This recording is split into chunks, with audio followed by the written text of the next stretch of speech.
Stop. Just for a moment, stop the noise of your day, stop the endless scroll, stop the planning of tomorrow, because I need you to focus on the one moment that is absolutely, irrevocably guaranteed for every single person listening to my voice right now. I need you to ask yourself with brutal, uncompromising honesty, when the final, inescapable curtain falls, when you lie upon your deathbed and the world begins to fade to a whisper, what will be your final act? Will it be a moment of wrenching terror, or one of profound, unshakable peace? The answer to that question, friends, is why we are here. I challenge you now, right here, right now, to open your mind to a perspective that strips away the paralyzing fear of the unknown and replaces it with the serene certainty of eternal life. Lean in, listen close, and let the wisdom of the Spiritist doctrine guide us through this ultimate threshold. The moment of so-called death is not an ending. It is the most significant rebirth you will ever experience, and how we conduct ourselves in that solemn hour determines the quality of our awakening. We begin this journey not by talking about death, but by talking about life, and how the final breath is merely the consequence of all the breaths that came before it. The question of fear is perhaps the most immediate, the most primal when facing the cessation of physical existence. Should we fear? The Spiritist philosophy, codified by Allan Kardec through the rigorous communication of elevated spirits, tells us unequivocally that fear is the child of ignorance. We fear what we do not understand, and historically, death has been shrouded in dogma and mystery, treated as a final judgment dictated by a capricious deity rather than a natural, sequential law of the universe. To fear the transition is akin to fearing the sunrise after the night. It is simply a change of state, a dematerialization from the gross, dense matter of the body to the fluidic, ethereal matter of the perispirit, and finally, the pure essence of the spirit itself. The prepared soul, the one who has studied and internalized the immutable moral laws, does not fear the return home. Rather, they anticipate the liberation. The pain and the struggle, if they occur, are generally not of the spirit, which is eternal and indestructible, but of the body, the worn garment being discarded. The spirit, having accumulated knowledge and love, understands that nothing is lost.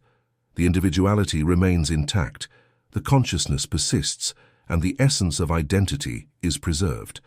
Therefore, the best antidote to terminal fear is not a false bravado or a desperate last-minute bargain, but the deep, rational understanding that you are not your body.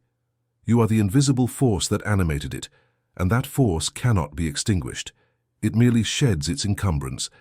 This comprehension transforms fear into resignation, a state of active, confident acceptance. So, if fear is unwarranted for the prepared soul, what is the alternative? Should we trust? Should we have faith that we will proceed to a better place? Absolutely, yes, but this is not a blind, passive trust. Spiritism teaches us that trust and faith must be rational. We trust in the perfection of the divine law, knowing that God is supremely good and supremely just, and that his justice is measured not by human standards of retribution or reward, but by the principle of attraction and affinity. The better place is not a geographical location granted by favor. It is a state of being, a sphere of life to which our own moral vibration attracts us. Our current conduct, the fabric of our daily thoughts, intentions, and deeds, is the sole determinant of our immediate post-mortem destination. This is perhaps the most critical realization of the Spiritist view. Your destiny is not sealed on your deathbed by a pronouncement, but has been diligently woven, thread by thread, throughout your entire life.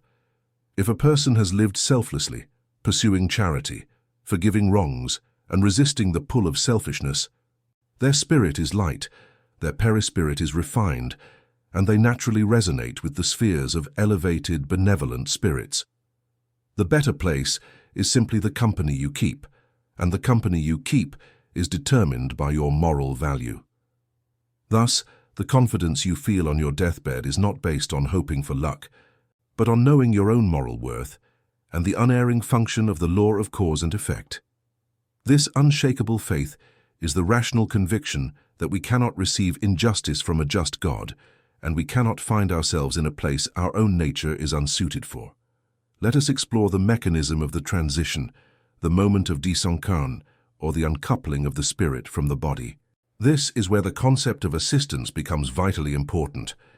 Do our guardian angels, our protective spirits and benevolent friends, assist us in the final stages of the spirit's disconnection from the body? Without a doubt. The Spiritist sources emphasize the profound love and diligence of these invisible spiritual guides.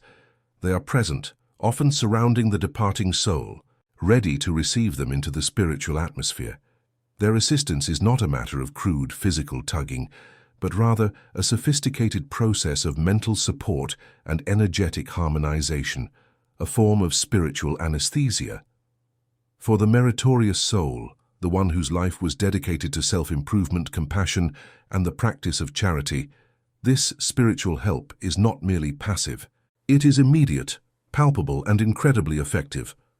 As the body's functions diminish, the guardian angels and specialized spiritual physicians intensify their benevolent fluidic projections. They pour waves of calming, healing energy into the dying person's perispirit, which acts as the intermediary. This energy gradually loosens the perispirit's magnetic adherence to the physical matter, making the separation smooth and pain-free. The consciousness gently shifts from the material sensations of the body to the awareness of the spiritual fluidic medium surrounding it. As the final vestiges of the fluidic tie, the perispiritual cord that links the body and spirit, often called the silver cord in other traditions, dissolve, a sublime peace descends, an overwhelming and intense wave of relief, lightness, and profound well-being. This is a peace unlike any ever known on earth, an absolute cessation of struggle, anxiety, or physical discomfort, replacing all earthly malaise with pure, serene certainty. The sensation is often described as a marvelous floating, or the exquisite relief of a prisoner released from a dungeon. The spirit, fully liberated, often glances back at the discarded body with gentle pity, recognizing it for what it truly was, a temporary tool, now inert. This is the moment of true awakening, often described not as death, but as waking up from a deep, restful sleep. The spirit, light, radiant, and unburdened, then finds itself not alone in an empty void, but immediately bathed in a welcoming, luminous aura. It is a light that not only illuminates the space, but radiates from the figures standing ready. Friends, spiritual mentors, and cherished family members who have already progressed in the higher spheres. They are not ghosts.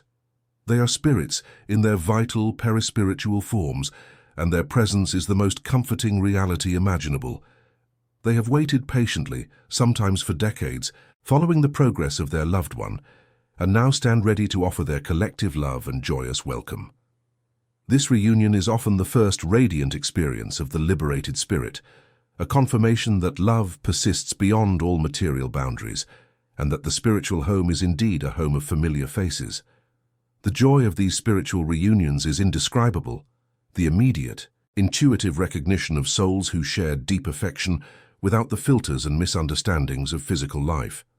This spiritual family acts as a crucial support network, guiding the newly arrived through the initial period of acclimatization to their new fluidic state, ensuring they are stabilized and prepared for the journey ahead in the spirit world. However, for a deeply materialistic or selfish person whose perispirit is strongly entangled with the dense physical matter, the separation can be agonizingly slow and tumultuous. The guardian angel remains loving and patient, but the spirit's own internal resistance, its desperate clinging to physical sensations and material possessions, creates a psychic friction that prolongs the process. In such cases, the angel's role becomes one of patient vigilance, waiting for the soul to relinquish its grasp, never abandoning it, but respecting the free will that binds it. And what of the urge to pray? Is it merely a psychological comfort, or does it hold genuine spiritual power? The Spiritist answer is a resounding affirmative. Prayer is power, but it is not a ritualistic recitation. In the final moments of earthly life, prayer becomes a profound act of mental concentration and elevated thought. It is the spirit actively disconnecting itself from the lower vibrations of the physical body and tuning into the higher spiritual frequencies. A sincere prayer, a heartfelt expression of gratitude for the life lived, a petition for strength, a statement of forgiveness for others, and an appeal to the divine mercy, serves several functions. First, it instantly elevates the perispirit, making the disconnection easier. Second, it acts as a beacon to the benevolent spirits and the guardian angel, making their mental support more readily felt and received. Third, it focuses the mind away from the physical distress, replacing the anxiety of the moment with the sublime certainty of the divine presence. It is a tool of mental hygiene and spiritual alignment, ensuring that the last conscious thoughts are noble, charitable, and constructive. The best form of prayer, therefore, is one of resignation and unconditional love, a final, serene surrender to the inevitable transition, accompanied by a mental act of blessing those left behind. Desperation, the polar opposite of prayer, is what should be avoided at all costs. To despair is to doubt the fundamental goodness and justice of God, to deny the eternal nature of the Spirit, and to actively attract the attention of less evolved, sorrowful spirits who vibrate at the same frequency of suffering and attachment. Despair is an active choice to suffer needlessly, imposing chaos upon a naturally harmonious process. The essential point to grasp, the core lesson derived from the Spirit's book and Heaven and Hell, is that the quality of our arrival on the other side is directly, proportionally, and immutably linked to the quality of our terrestrial life.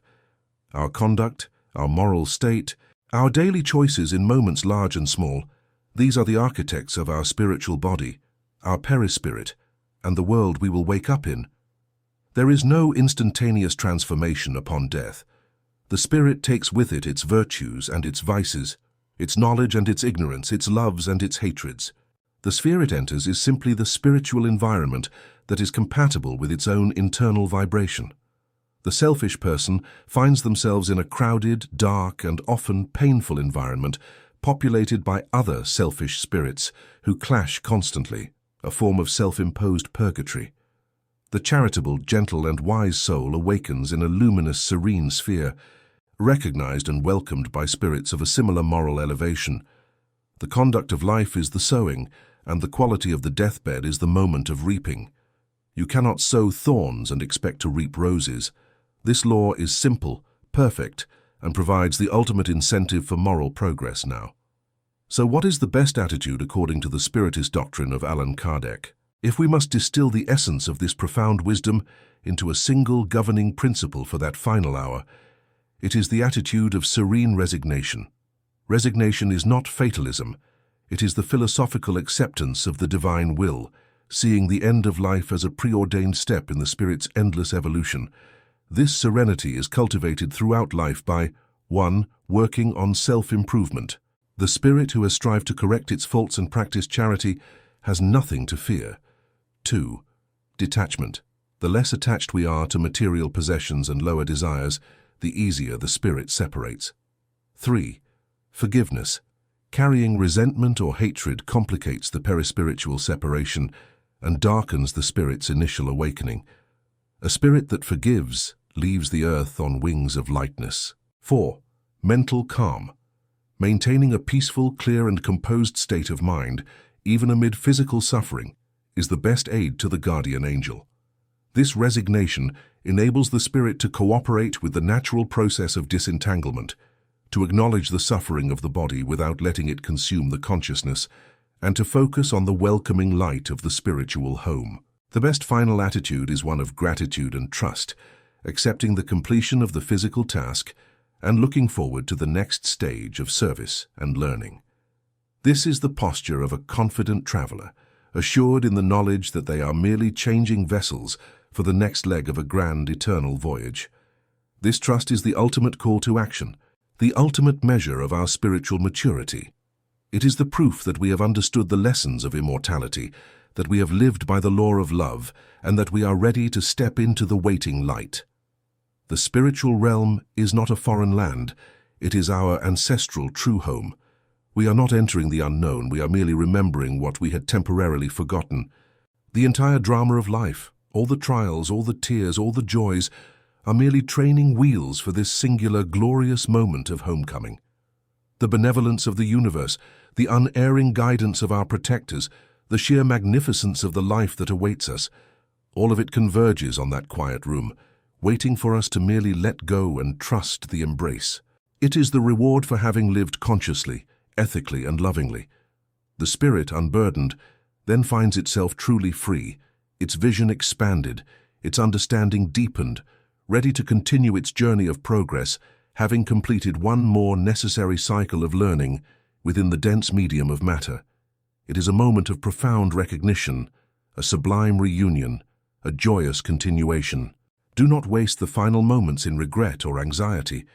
Embrace them in the full, luminous certainty of the moral law and the loving justice that governs all things. Prepare for the moment of liberation, not the moment of loss. Understand that this liberation is not earned by a deathbed miracle, but by the accumulation of small daily miracles of kindness, patience, and love that we invest in our every interaction. The journey continues, always relentlessly, toward perfection, and the transition is merely the opening of the door to a brighter classroom. This comprehensive understanding, this serenity, this absolute confidence in the justice and mercy of the Creator, it must be built brick by brick, moment by moment, not in the final feverish moments, but right now today. Do not wait for the darkness to seek the light. Be the light today. Be more patient today. Be more forgiving today. Be more charitable today. Encourage yourself, I implore you, to be a better person each and every day. If you love this story and want to hear more like it, please hit that subscribe button. It truly means the world to us and helps us grow. And hey, while you're at it, let's aim for 50 likes on this video. Help us smash that goal.